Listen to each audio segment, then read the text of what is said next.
Hello, my name is Taha, and this is my project on meiosis. I will first show the stop motion video and then go over each step in deeply. This is the pre-step called interphase.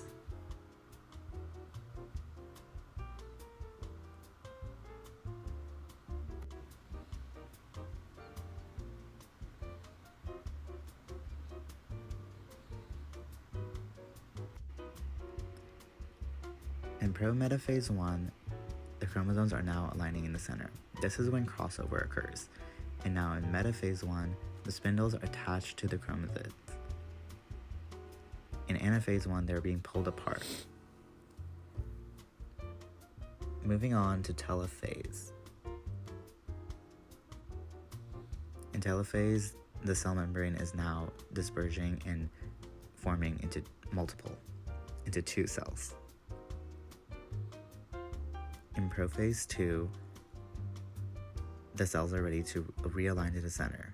In metaphase, they are attached to the spindles and in the center of the cell. In anaphase, they are being pulled apart to form haploid cells. And in telophase 2, they are now ready to be formed into 4 daughter cells. The nucleus of the cell is now ready to form into 2 individual cells.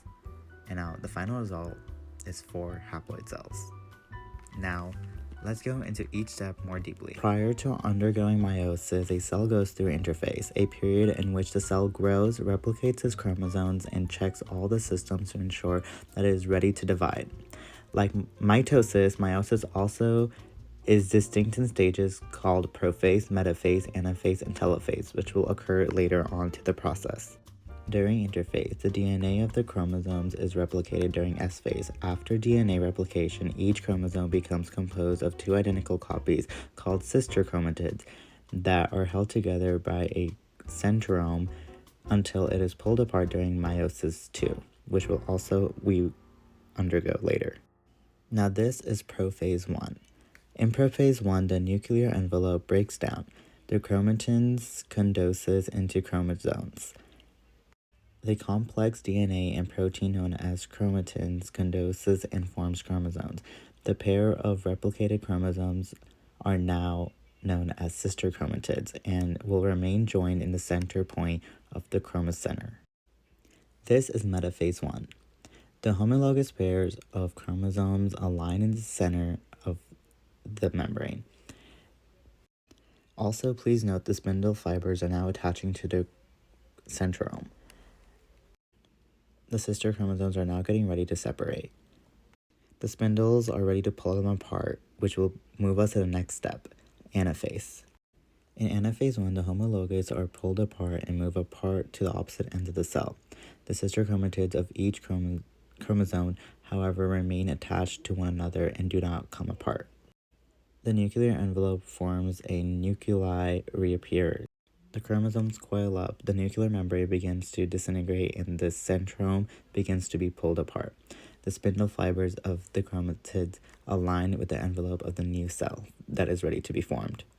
The membrane is now ready to start forming 2 cells, and it will start curving onto itself, moving us on to the next step, telophase. In telophase 1, the chromosomes gather at the pole of the cell. The cell divides via cytokinesis, forming 2 daughter cells. The nuclear envelope reappears and the spindles appears and disappear. The chromosomes decondense back into the chromatins. This is prophase 2. A new spindle forms around the chromosomes and 2 cells are now formed. These daughter cells are now formed. A new spindle appears is formed. The nuclear envelope breaks down and the chromatins condense into the chromosomes again. Now we are starting metaphase 2. The chromosomes align at the center of the cell and the spindles attach back to the chromatids. In anaphase 2, the chromatids split in the centrome and migrate along the spindle fiber to opposite poles. Now these 2 daughter cells are now forming into 2 more cells. Just like in anaphase 1, anaphase 2 is ready to start new forms. And the top and bottom part of the cell are now ready to conjoin and meet in the middle to form 2 more cells.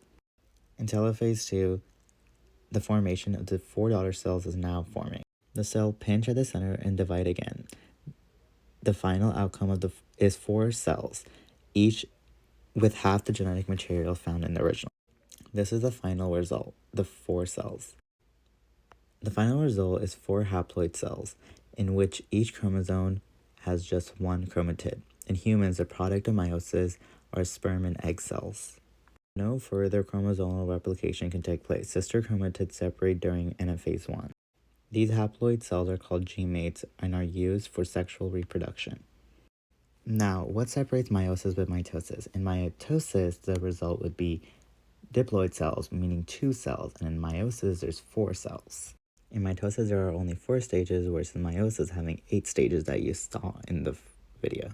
Now, why are haploid cells important? Haploid cells are excellent tools to study gene function, since each haploid cell contains a single copy of the genome and are thus unable to mask the effect of mutations. This is my final project for AP Biology in meiosis. Thank you.